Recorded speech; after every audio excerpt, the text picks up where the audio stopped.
चलिए आज का क्लास हम देखते हैं फिल्टर मेनू। हमारा अभी तक सेलेक्ट मेनू पूरा कंप्लीट हो चुका था। अब हम देखते हैं फिल्टर मेनू।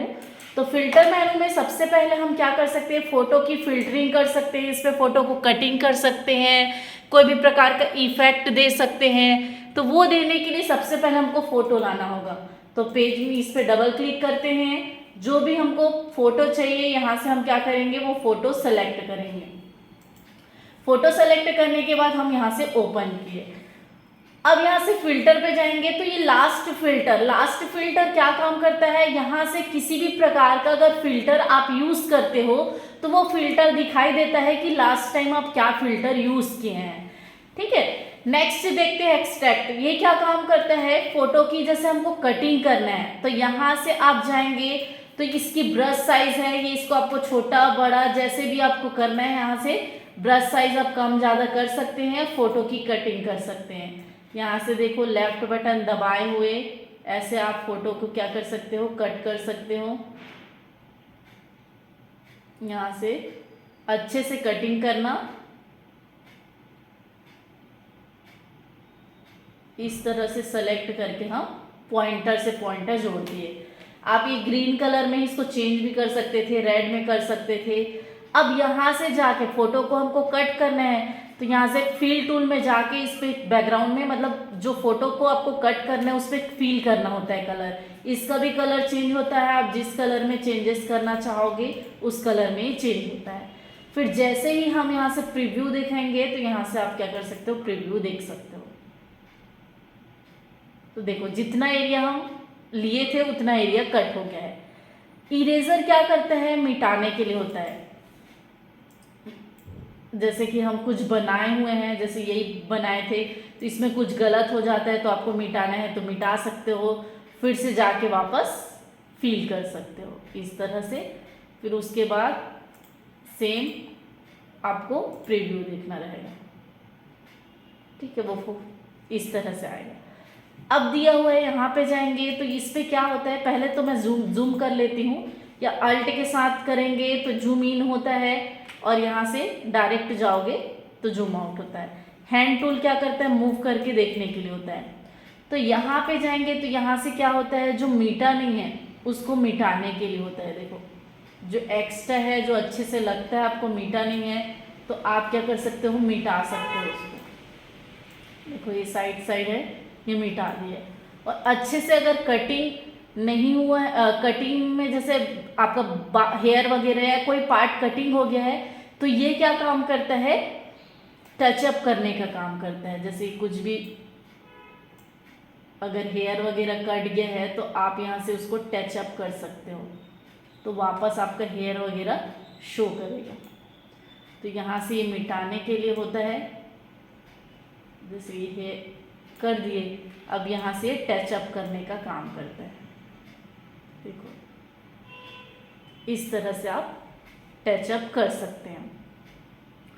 फिर यहाँ से जैसे ही ओके करोगे तो आपका फोटो वो दिखाई देगा। तो ये जेपीजी फॉर्मेट में आ गया है।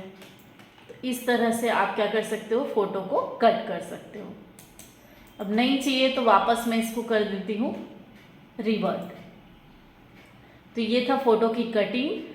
फिर इसी में सेकंड ऑप्शन है लिक्विफाई। ये क्या काम करता है, पिक्चर को आप कार्टून की तरह बनाना चाहते हो, मतलब उस पर इफेक्ट देना चाहते हो किसी भी प्रकार का, ये थोड़ा सा कार्टून टाइप बनाता है। जूम कर लेते हैं पहले फोटो को, अब इस पे देखेंगे। फर्स्ट वाला जो है ये क्या काम करता है, इस साइज छोटा करना है तो बड़ा ब्रैकेट से भी छोटा कर सकते हो, दबाए रहोगे तो, या तो यहाँ से ब्रश की साइज छोटी कर सकते हैं।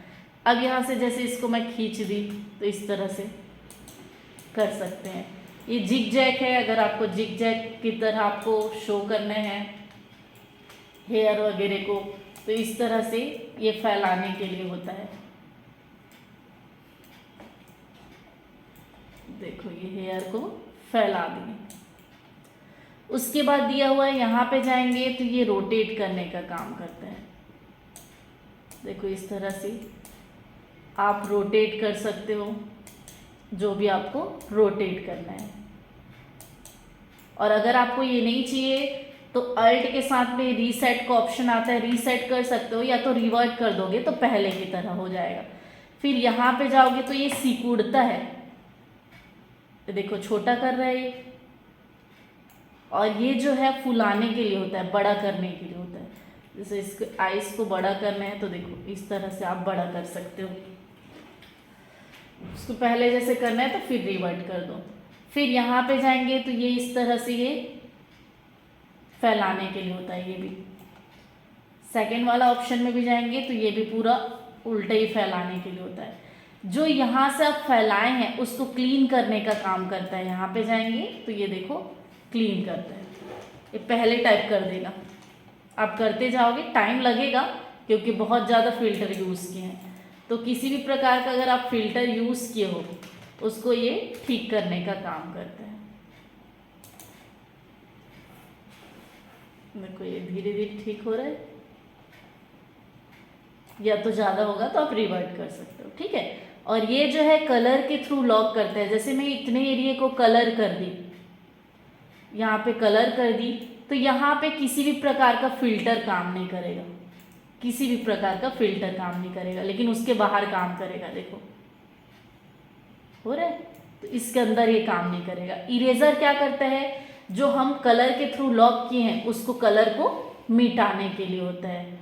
और जूम तो पता है, पेज को मतलब पिक्चर को आप जूम करना चाहते हो, और हैंड टूल क्या करता है, मूव करके देखने के लिए होता है। तो किसी भी प्रकार का अगर आप फिल्टर वगैरह यूज़ किए हैं और वो आपको अगर रखना है ना, तो जब आप ओके करोगे तो उस फिल्टर फोटो में क्या होगा, वो फिल्टर जनरेट हो जाता है। देखो ओके किए तो वैसे ही हो गया। अगर नहीं रखना है तो यहाँ से क्या कर दिया, हम रिवर्ट कर दिए। अब दिया हुआ है जैसे मैं किसी भी एरिया को पैटर्न में लेना चाहती हूँ, तो पैटर्न मेकर पैटर्न बनाने के लिए होता है। तो कौन सा एरिया आपको पैटर्न बनाना है, जैसे मैं इतने एरिया को पैटर्न बनाना चाहती हूँ तो उसको सेलेक्ट की और यहाँ से जनरेट पे जाएंगे तो ये जनरेट हो गया। अगेन जनरेट में जाओगे तो देखो ये अच्छे से दिखाई देगा, आप जितना एरिया सेलेक्ट किया। अगेन जनरेट, जो आपको अच्छा लगता है पैटर्न उसको आप ओके करके क्या कर सकते हो, ले सकते हो। ओके करेंगे तो ये वही पैटर्न क्या हो जाएगा, जनरेट हो जाएगा। तो पैटर्न बनाने के लिए आप पैटर्न मेकर का यूज़ कर सकते हैं। तो ये अभी आप एक्सट्रैक्ट और लिक्विफाई और पैटर्न को करके देखेंगे। इसके आगे का वीडियो और देखने के लिए मेरे चैनल को लाइक, शेयर एंड सब्सक्राइब करें। Thank you.